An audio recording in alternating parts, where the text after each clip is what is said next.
that. Starting to get maybe an ecology issue there. Starting to get the idea? So making a change sometimes won't occur if you haven't dealt with the ecology. So this is where people say NLP doesn't work. This is where that's happening.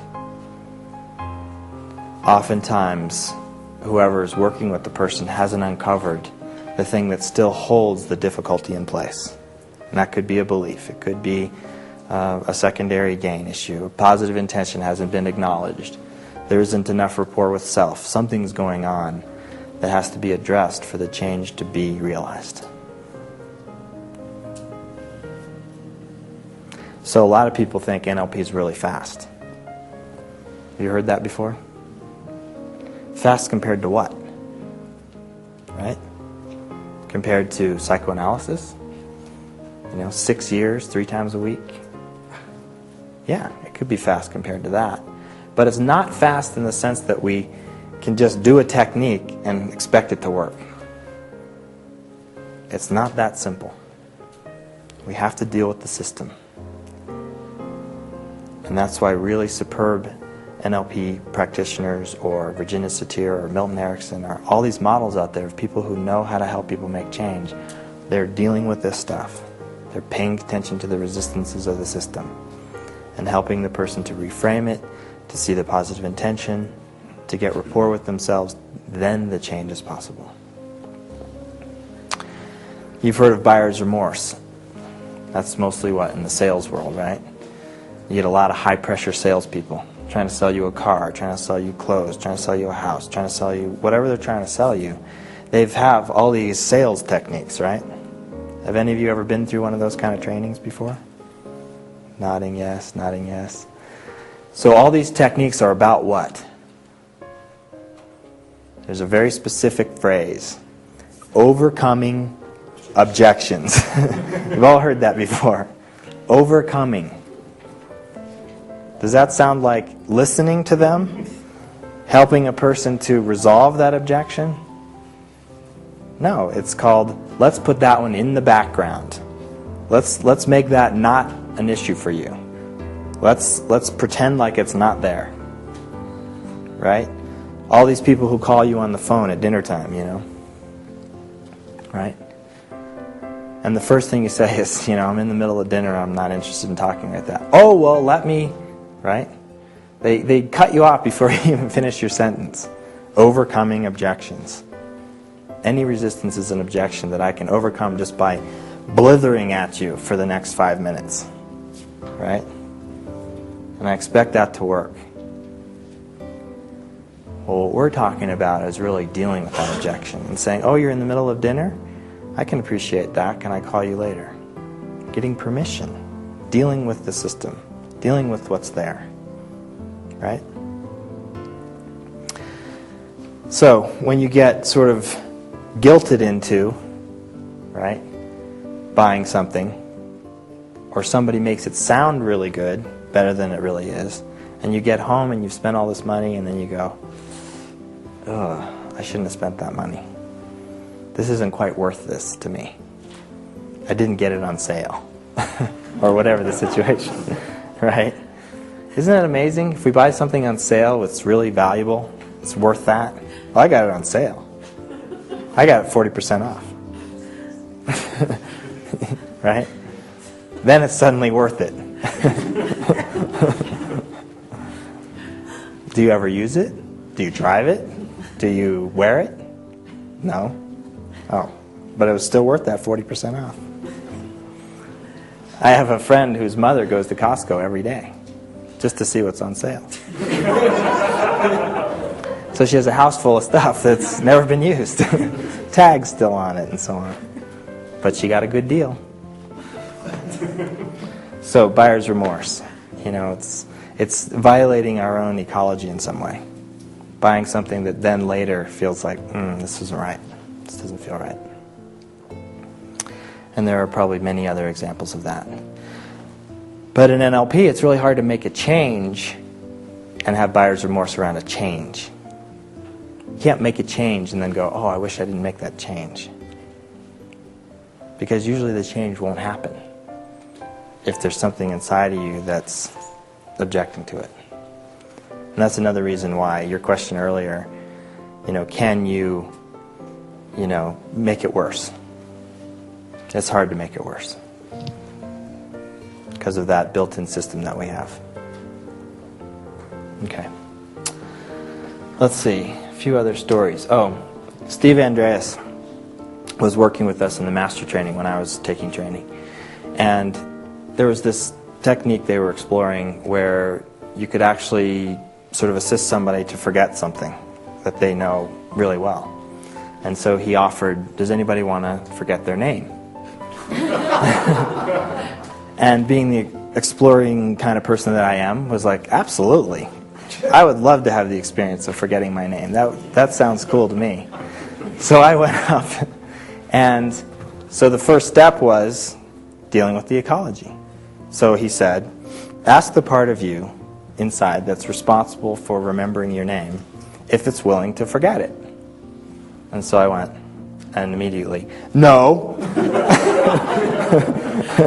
So I came back out and said, it said no. He said, thank you very much.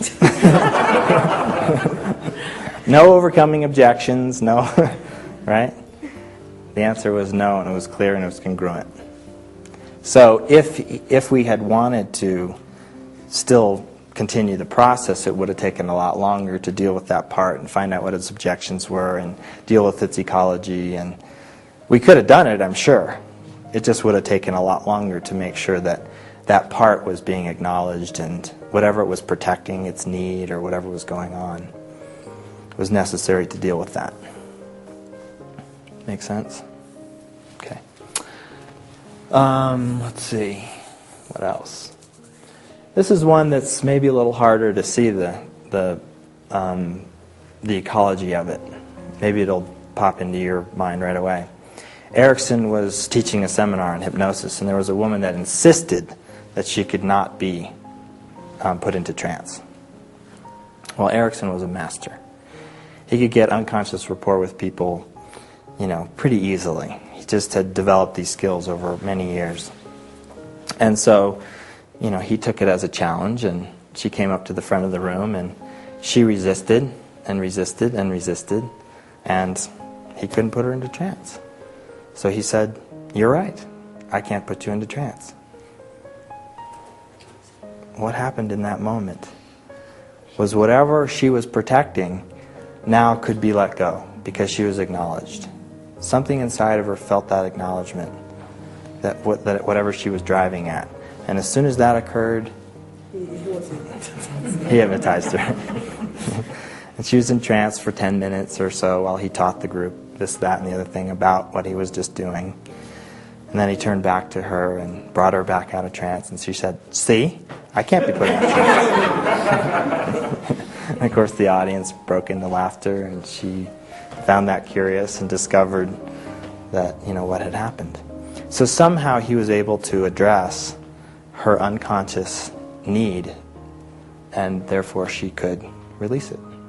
That is a powerful way of overcoming objections. To acknowledge that part in somebody, such that that part doesn't need to maintain its hold on whatever it is that you're dealing with. And once you do that, then you can feel the release happen. You can watch it happen in somebody.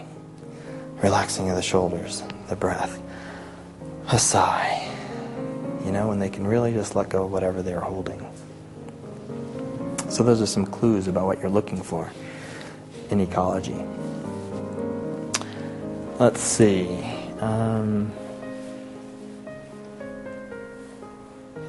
Another guy came to see me. He was a chiropractor, and he was interested in being part of I think it was called the Millionaire Club or something like that. I don't know. Have you ever heard of that? The chiropractors have this thing going on? Well, I had... Sorry? I've got one on how to get there. So I'd never heard that before.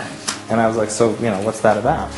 And he's like, well, what I need to do is I need to see as many patients as I can see in a day. I'm like, wow. How many is that? He's like, 50. And I'm going, that sounds a little, to me it sounds unecological. So I had to explore that with him and find out. But he was clear that that's what he wanted. But it violated my ecology, my personal ecology, because I'd seen chiropractors and I knew what I wanted as a patient. And so I said, you know, I'm sorry, you'll have to go to another counselor, another coach, because I can't personally help you with that. And so he went on his way. So sometimes it's, you know, it's that way. It's that your ecology gets drawn up and comes into your awareness, and you have to figure out how to deal with that yourself. Your own boundaries are violated in some way. Questions? Questions about this? Okay, so we're going to do a little demonstration where we're going to take somebody through all these ecology checks, because there's many ways of doing ecology checks. And yeah, obviously, when you're doing them, you don't need to do all of them. But we're going to do all of them just so you can see all of them demonstrated. Okay? And then you're going to have a practice with each of them. Okay. So in your notes, page 1 and page 2.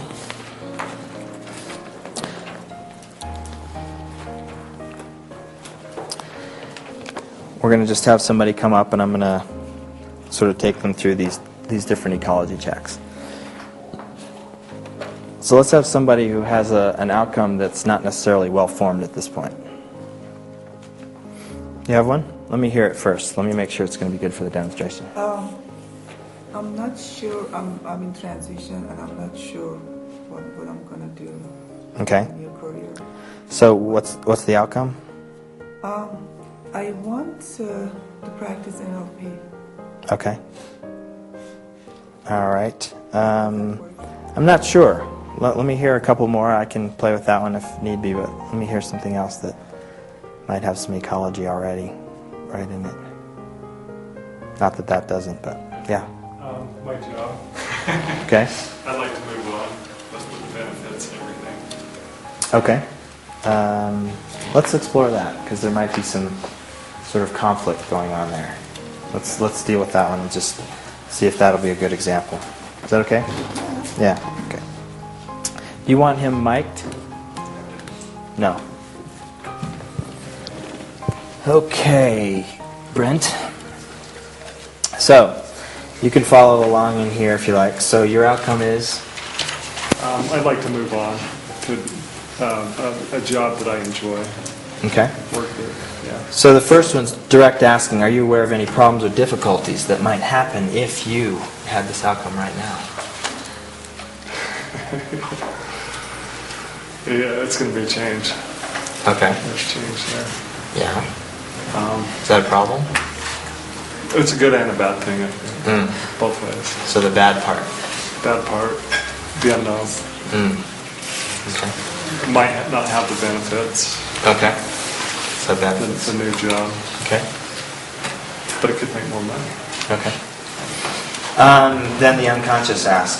Does any part of you have any objection to having this outcome?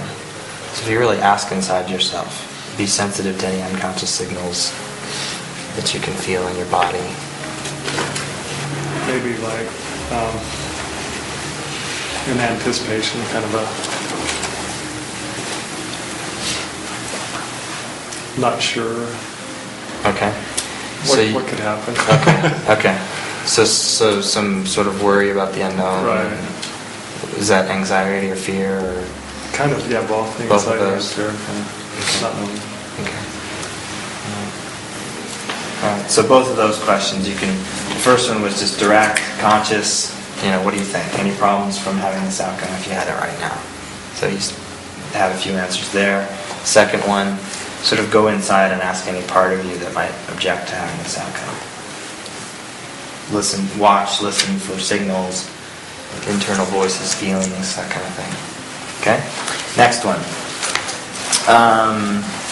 So say the outcome again. You want to change jobs? Yeah, there's got to be something more satisfying. There's got to be something more satisfying. So how amazing that would be to change jobs. Oh yeah. That would be so excellent, wouldn't it? It would. Just be perfect. Perfect. Yeah. Sorry. Yeah, it would. Yeah? Yeah.